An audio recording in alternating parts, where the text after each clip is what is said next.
Hi everyone, Brent McGee Quilts here. And it's a nice misty morning where I am. And I'm in week 3 of working on this zebra eel coral reef quilt. The first week I spent painting it. Second week I spent doing all of this applique work. And now I'm into the quilting portion of it. So I'm going to be quilting all along this line here. And basically what I'm doing for this first round of quilting is quilting around all my applique. I guess you could call it a stitch in the ditch. Although I'm not too concerned with it sort of disappearing into any ditches. I don't mind if you see it. So I'm just tucking this needle in. You can see you put the needle in further away from where you want it to start because you want your knot to disappear into the layers. What I do to get the knot to go is you just kind of pull, do that. Okay.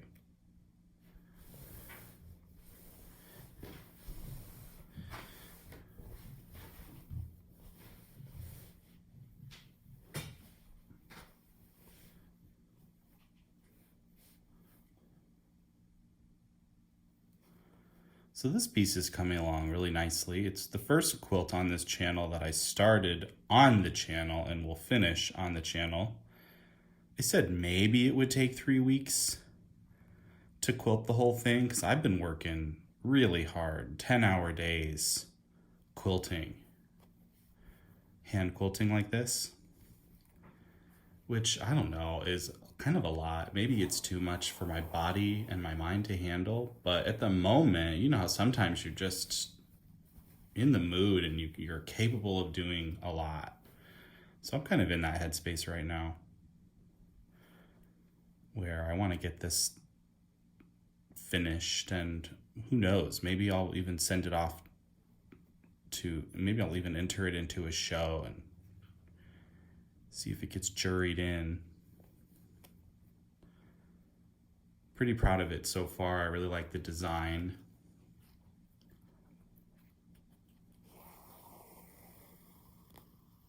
I've already done quite a bit of quilting. Put this needle down. This whole section has been quilted. You can see the quilting lines, and if I tip it up so you get a little shadow, you get to see the quilting a little better. If you look there. So this whole section, gosh, I worked on it for 3 days. So there's at least 20, 30 hours of quilting in here.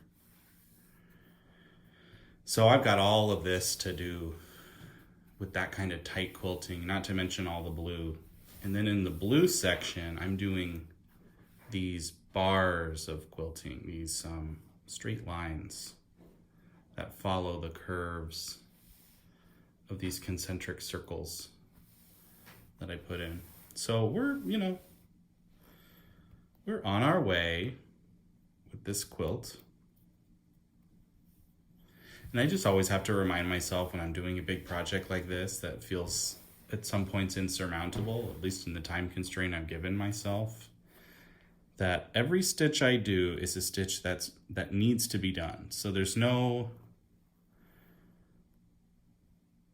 wasted anything. Everything that happens is something that needed to have happen. And I say that because there are certain sections that are more difficult than others to do. Like what I'm doing right now is relatively easy because I'm going in one direction up a long line. But in these other sections where I have to turn the quilt a bunch to go around circles, or to go around the body of a fish where I've got to turn the quilt every time, that's more difficult, more tedious, frankly. When I say difficult, I just mean tedious. And I put it off and I put it off. So sometimes when I'm doing easier sections like what I'm doing right now, I feel like I'm not making progress on the thing that's the hardest, most tedious to do. But I have to remind myself that everything that I'm doing in the quilt needs to be done. So every little stitch I make is a victory.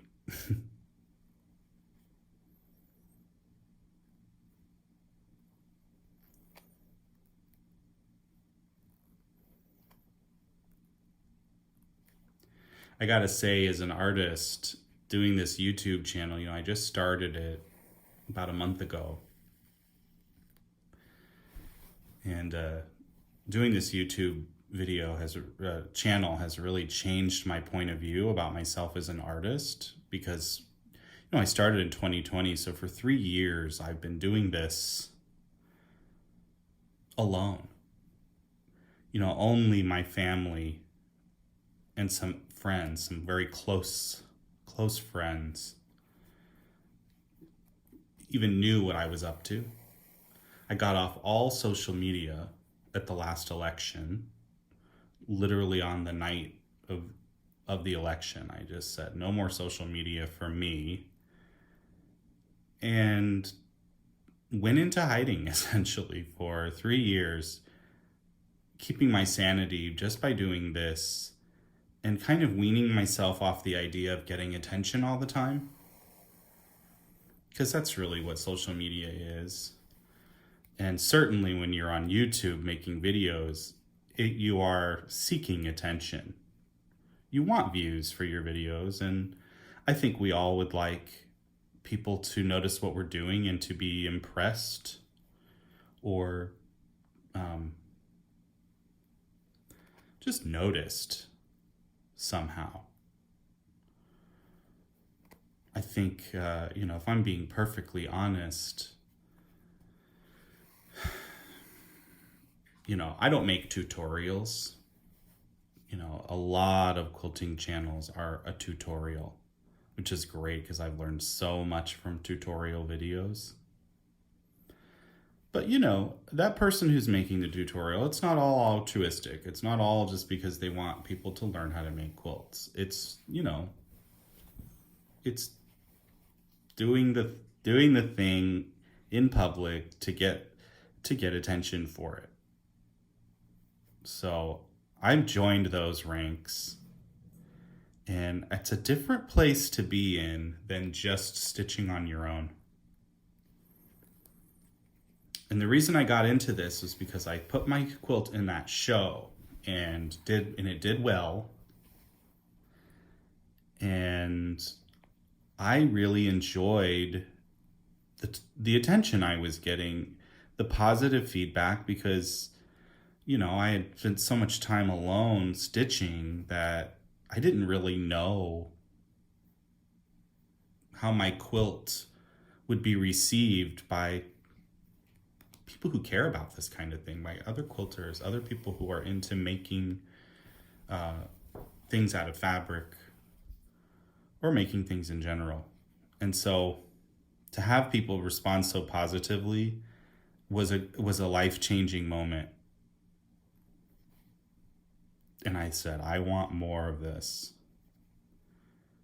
And it had been always in the back of my head that I wanted to show how I make my quilts, because I think it's unique and different, and I get so much pleasure and joy out of watching other people's YouTube channels and how they make their artwork. I love to watch all kinds of people in different art mediums making their work. It's inspiring, it's aspirational, informative, educational, all the things. So I thought, why not me? So all the while I'd been making my quilts, I had been taking pictures and sort of documenting the process. I hadn't taken much video because I was like, oh my goodness, when you add video, it's so much data you have to manage, and camera of the phone, camera isn't good enough, and just a lot of blocks to doing it. And then I finally just said, you know what, life's too short, jump in there and do it. I'm going to this big show in Houston in November, and I'm going to be meeting people. And I just knew I need to have more of a presence because people are going to see the quilt and they're going to want to see more. They're going to want to know more. They're going to be curious. And the only, really these days, the only way to give them more information is to be online.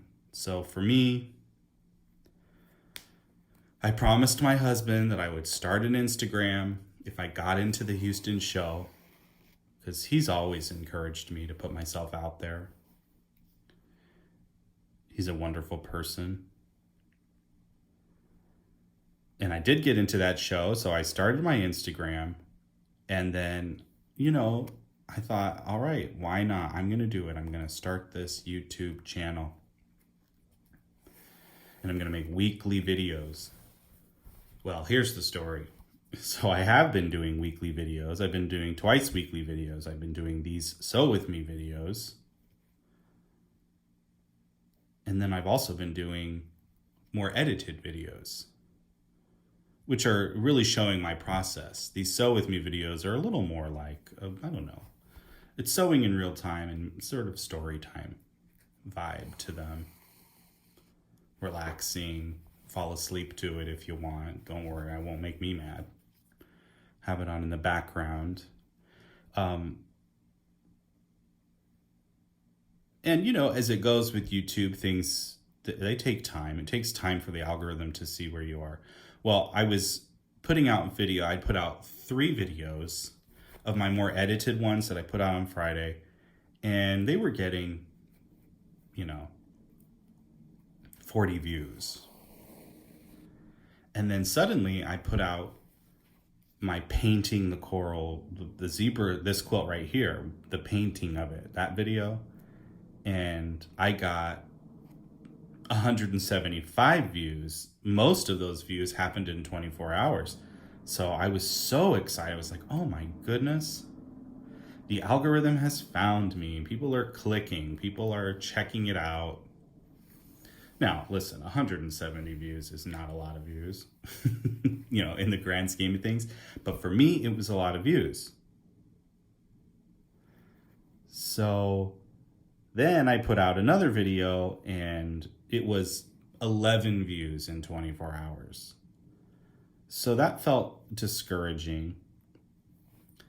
And already having made, 5 highly edited videos and then 4 Sew With Me videos, I was feeling burnt out. And this is what they say. They're like, oh, YouTube, people burn out. I'm like, man, I've only been doing this for a month and already I'm like, oh, it's feeling like a school assignment. I've been having, anxiety dreams about school. Like literally. At night I've been having anxiety dreams about, oh, well, you didn't do your French homework, so you're not going to graduate. Or you haven't been to your science class all year and suddenly it's the last day of school and you're not going to graduate. Whatever, those kinds of dreams. And I'm like, oh, it's because of this YouTube channel. So anything that we do where we put ourselves out there, you've got to, I've got to remember that I'm in control of what goes on here. This is my deal. There's no board of education over my shoulder, as there was when I was a teacher, or there's no owner of a bar over my shoulder, as there was when I was playing the piano. There's no music supervisor. It's just me. I'm my own everything over here. So I can chill out.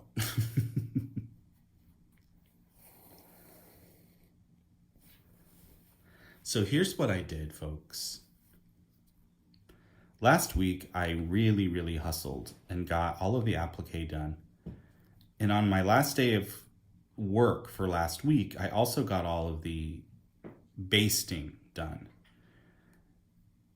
And now I really wanted to, okay, so I put the video together doing just the applique, and that video is up. It's the second part of my zebra eel quilt video. You can go and find it on my channel page.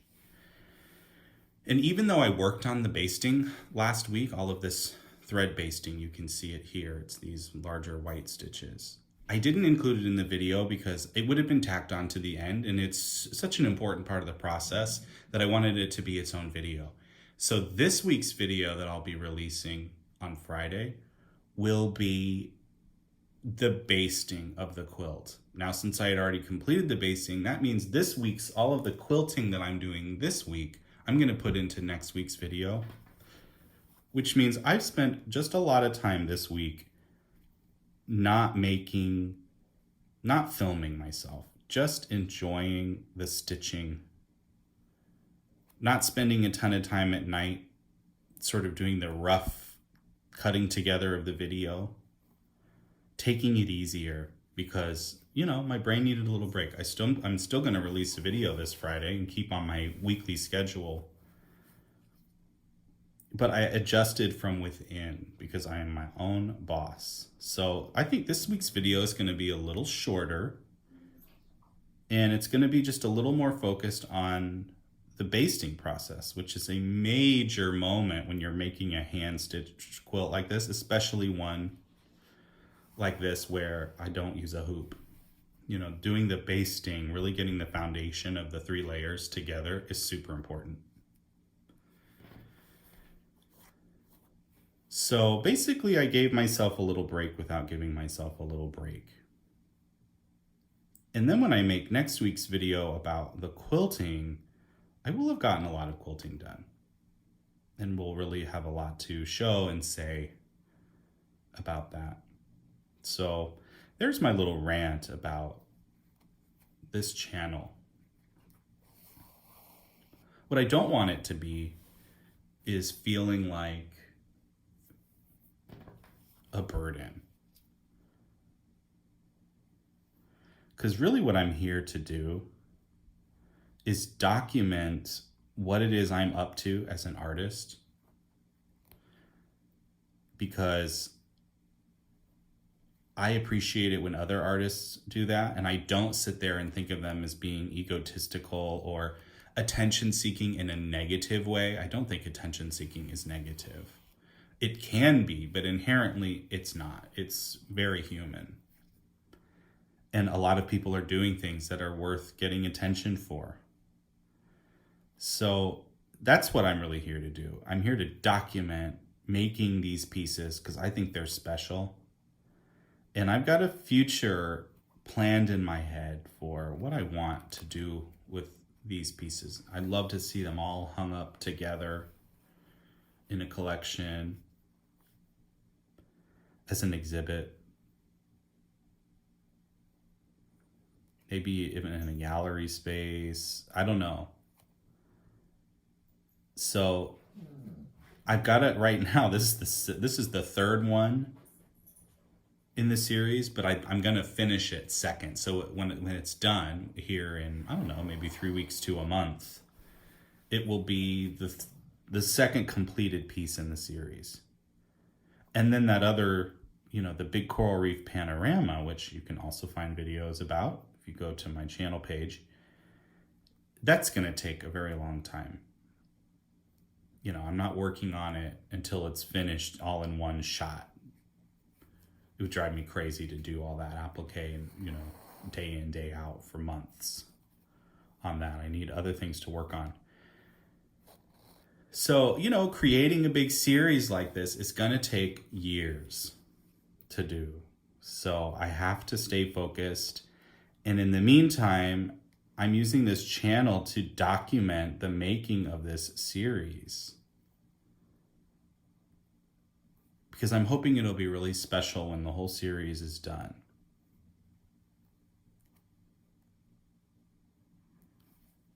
Now I'm coming to the end of this line here that I've been stitching, and it's getting difficult to stitch right here because, let me show you the back. I don't know if you can see here, but I folded the fabric in, like you would on a garment, tucking the edges in, and then I will eventually blanket stitch along this edge when I go to finish it. But that means when I come to this edge and I'm stitching, I've got 4 layers of fabric plus a batting, because I've got the back piece folded over, so that's this whiter section there, and then the front piece and the front piece folded over. So that's 4 layers of fabric plus the batting, and it's just a lot harder to get through. And I have to take maybe a little bigger of a stitch, take them one at a time sometimes. And then also I just try not to worry too much about how the back looks in these edge sections.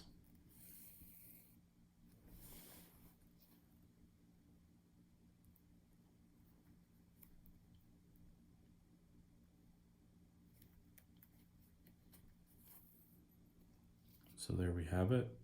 Now I'm going to pull it to the back.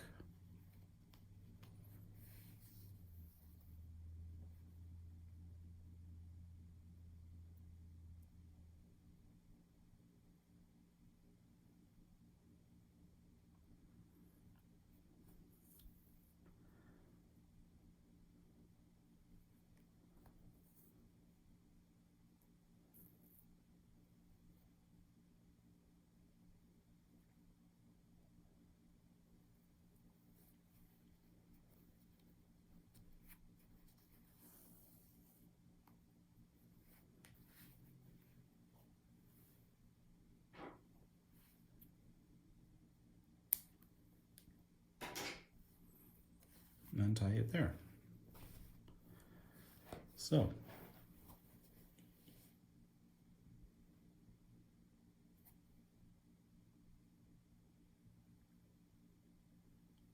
all my edge stitching there. Kind of cool, right? So there you go. That's my sew with me video for today. Just a quick simple line and a quick check-in. I want to thank those of you who, I know I have a few people who actually enjoy these slow sew with me videos, and I think enjoy hearing what I have to say. So I really want to thank you in particular who are understanding the vibe of this channel and are enjoying it. Thank you for your comments and your likes. And I'm going to keep on chugging along here because I think that what's going on over here in the Brent McGee Quilt Studio is worth documenting, and more exciting stitching and art making to come. So we'll see you next time.